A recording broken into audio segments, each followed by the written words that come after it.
life of a hunter. It's not about an end result, it's about an expedition. A journey that leads us into wild places, both near and far. In a time where some believe hunting is not relevant to modern society, we carry the torch and stand on the foundations of those that have come before us. We continue to invest into the ecosystems of which we must sustain. It's an effort to conserve, to provide, and celebrate God's renewable resources. Yes! Hey, 380 plus. I killed a marquette, dude. It is our life. It is our passion. And we make no apologies for our God-given right to hunt. The white-tailed deer is by far the most sought-after big game species in North America. Ranging the entire lower 48, these deer have become a staple in the hunting community.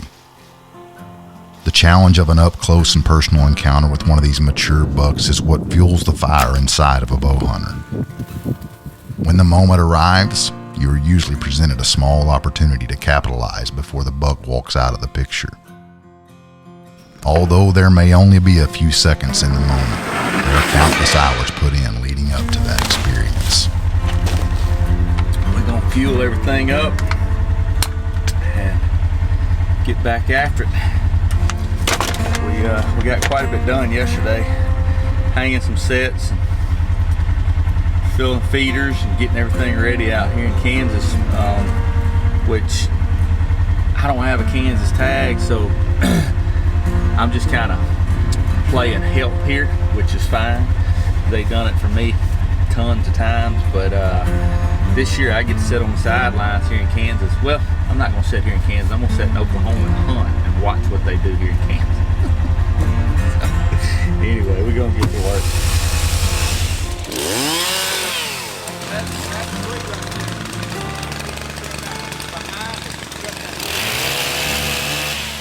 In this area, we have Killer 10, which is deer we went after last year, and we have Element, and we have Ocho. So we're coming back in here and recutting these lanes through here in hopes that come early season, most likely, when it's warm, we have an opportunity to shoot it coming from this water, going up to the west field through spot.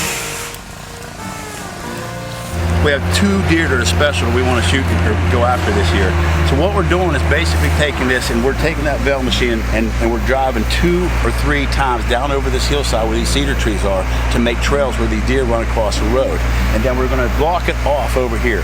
We have had such good success at changing the way the deer move on our farms. After you get on a farm so many years, you know how they move, and then you find a deer. Once you find him, to be able to manipulate him is so cool, right? The game is what we enjoy most of all. I mean, that's what's setting a deer up like that, and cutting those paths. You know, I mean, a deer is going to usually take the path of least resistance. The amount of time and dedication that goes into this year-round process is something that only a hunter can truly understand. Deer season may open in the fall, but the preparation never stops. Sheds are sought out after to determine where a buck spends his time. Tree stands are hung in specific areas to catch these mature bucks on their feet, and trail cameras run from the time the bases begin to pop out of their head. Deer may be harvested in the fall, but they are hunted all year long. This is called the Stupid Spot, and it's a tree that's out on a fence line all by itself. Doesn't have very much cover in it, whatever. But the deer seem to love it. They use it as their marker. The problem is they're running behind it also, and that's where we have deer we call Killer 10. He's about 183 inches is what we had him scored at. We found both of his sheds, basically laying in the same spot right over the hill here. We had him all year on camera, just couldn't catch up with him during the rut.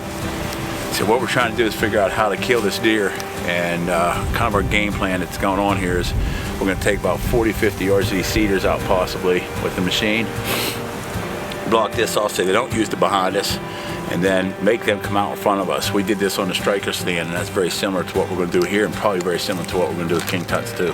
Right. Cut a place in fence 20 yards wide, block both sides of it off, and make them come through that spot.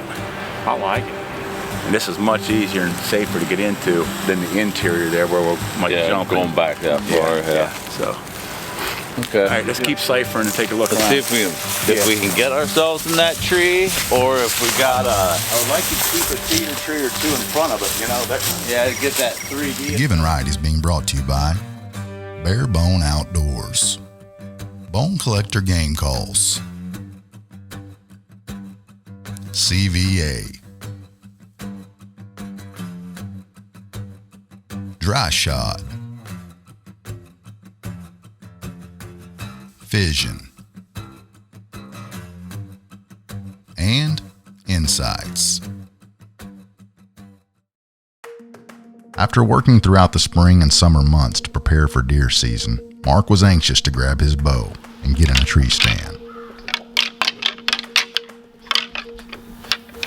Looks like a good buck. I don't know if he's a shooter or not.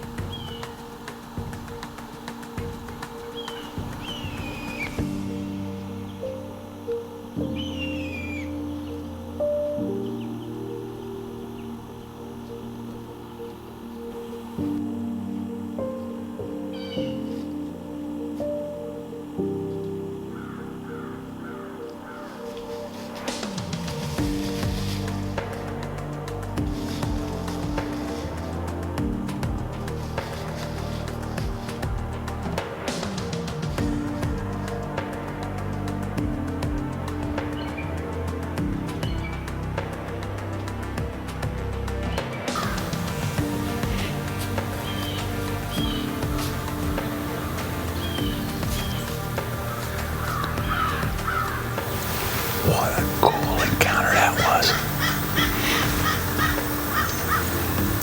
A lot of people don't believe in using these horns. There's the perfect example. In the right situation, the right place, and the right time. I turned my back to him so he couldn't see me. And so, see the horns moving. And it projects the sound a little bit further away, so he comes further to the horns. He thinks it's further than you think. And all I did was just tickled him just a little bit. He did an about face in about 6 seconds and came right into us. That's King Tut Jr. I know you guys think crazy for passing him up, but his dad's here and is about 20 inches bigger, and that's the deer we're after when we're hunting down here. Just a beautiful creature of God, though. What a fun morning. As the morning hunt was coming to a close, Mark looked up and saw one of their up-and-comers they call Hightower, heading in their direction.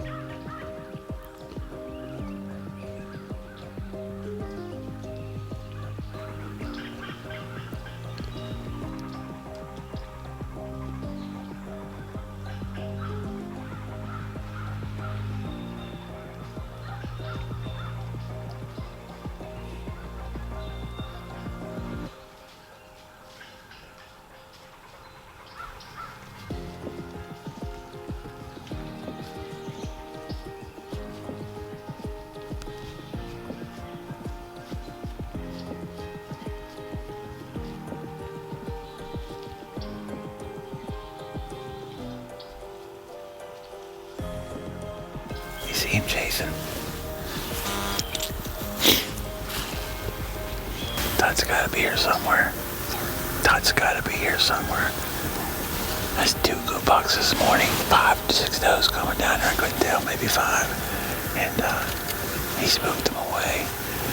But just a nice frame deer. Beautiful 8-point. Those splitters on the brow tines. What a great morning so far.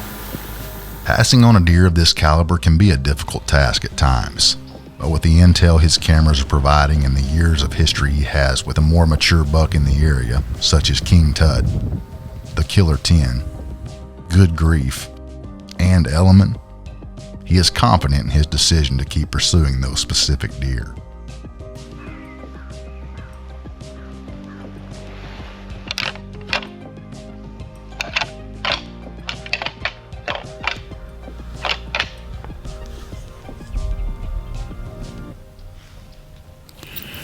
Believe it or not, we're in Kansas.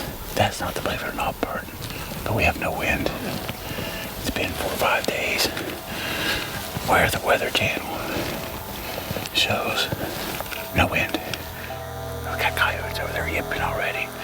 And we're on one of the places we were ready and really wanted to hunt.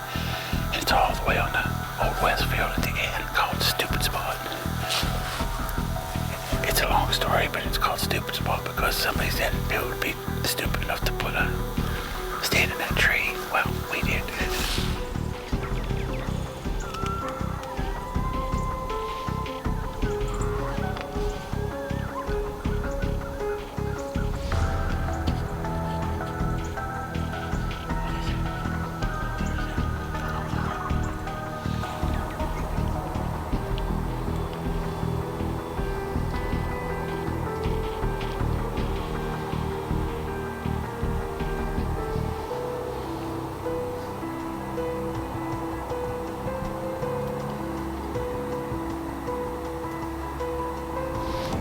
As the wind started to die down and swirl, this buck knew that something wasn't right, and although he wasn't on the hit list, this encounter goes to show just how difficult it is to get one of these mature whitetail bucks in bow range.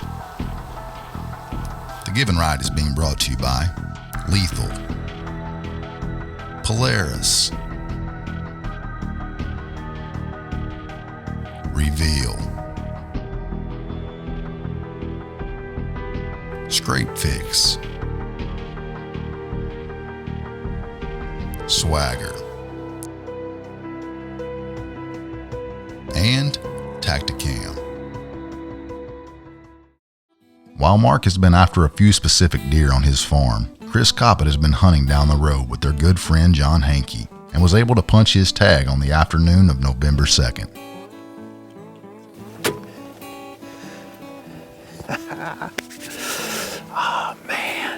This is our Kansas big boy right here. I'm whispering because there's a giant buck in this area that John's trying to kill. Just absolutely a heart stopper for a guy like me. Congratulations! It was awesome. Sounds close. 51 yards. Yeah. It was not close. Sharing these moments together is what keeps everyone's spirits high in camp. Being able to celebrate with Chris only fuels Mark's drive to catch up to one of his bucks even more. Day number 7, maybe 8, not sure. Heading to the 223 spot. All of our deer have basically exited the cameras, and I don't know whether they're out chasing those, but the rut does not seem to be in full tilt, so it's kind of counterintuitive, but they saw one of our big bucks out in this big 800-acre pasture last night chasing does, but it really wasn't chasing, so it's that in-between stage. But you gotta keep grinding, I guess. And that's what we're doing, grinding. The morning started out as any other, but quickly took a turn when both Element and Killer 10 showed up at the Stupid Spot in daylight. Mark knew he had to be back in the stand for the afternoon.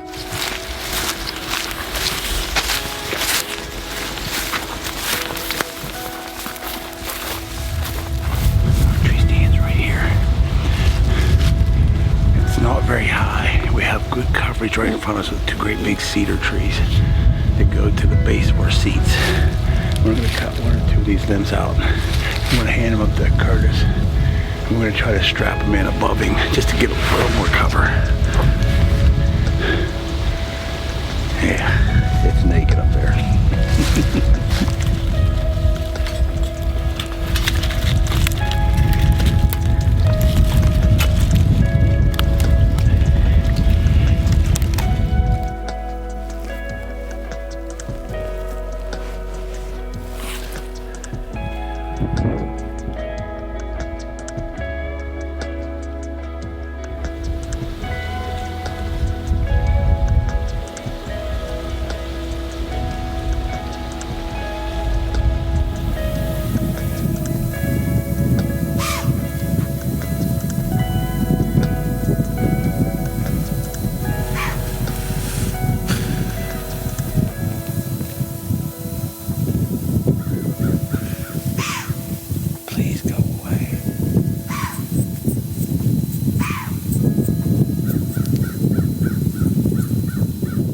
Given Right is being brought to you by Thorn Broadheads, Titan Hunting Blinds,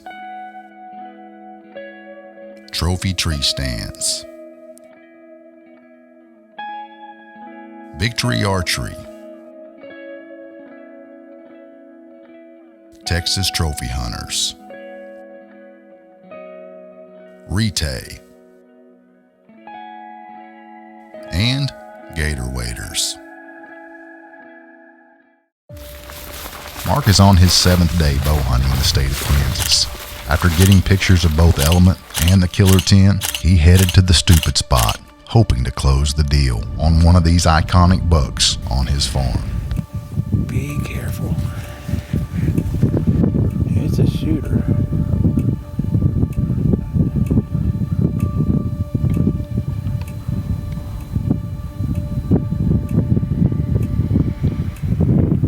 Element. Yep. Coming straight at us.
Right there.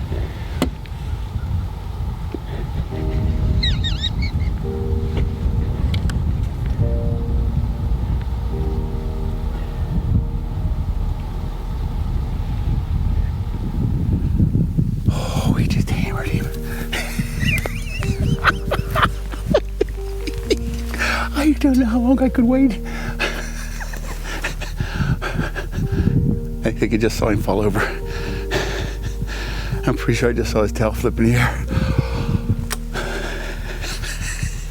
To be that close to a deer that big for that long, I can't believe I just, you know how many times in my head I was like, I can shoot him, I can kill him, I can shoot him, I can kill him. But wait. Yes. Dude, we just hosed him. Element is down. When you are able to see all the work that goes into setting up an area for a few specific deer, all the way back in March, you can understand the emotional high that occurs when that plan comes together. Hit me, brother. Yes. Bam. Although Mark was the one who let the arrow fly, this harvest was a complete team effort by everyone involved throughout the entire process. Holy cow, Kenley, you're on fire. That's 2 in a week. Hey, well, I know you're not walking through an open field for no reason. Hey, you see this look? Yeah. Well, I don't have mine yet, but I got an arrow stuck in Element. Oh, no way. Element? Yep, buried all the way to the shaft, straight down. Oh, yeah. Congratulations, beautiful deer. Well, hopefully we can send a picture to you later. We're going to go back to the house and get everything gathered up, get GURPS and Dan. Then we're going to come back. Okay, man. I'm proud for you. God bless, man. Thanks.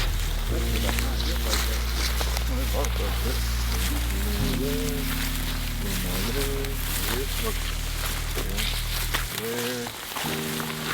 That's where he stopped on the video. You saw him, you dirty dog, you. I would never do such a thing. I don't know what you speak I don't of. care. Here, brother. Come here, bring it in. Dano. Yeah, brother. Oh my goodness, look at this thing. He is absolutely a beautiful creature of God. Look at the kicker back here. This is Element. We're guessing Element is on his downside. He's at least 7, maybe, I know it's hard to believe, maybe even 8 years old. We always say we shoot our deer in the fall. We shoot them during the rut, but we don't kill them. We kill them in the summer.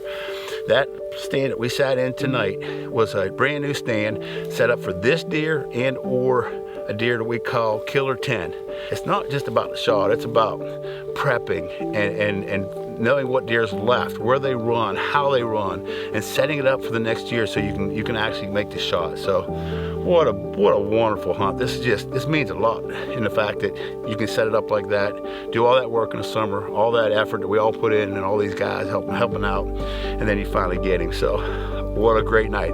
Never apologize for your God-given right to hunt. Woo-hoo, this never gets old. Never gets old. Yeah, baby. Closing the chapter on a deer with so much history is an emotional experience. Years were spent trying to get just one encounter with this deer. Not only was this a personal victory for Mark, it was a victory for everyone who put time and effort into making this moment possible.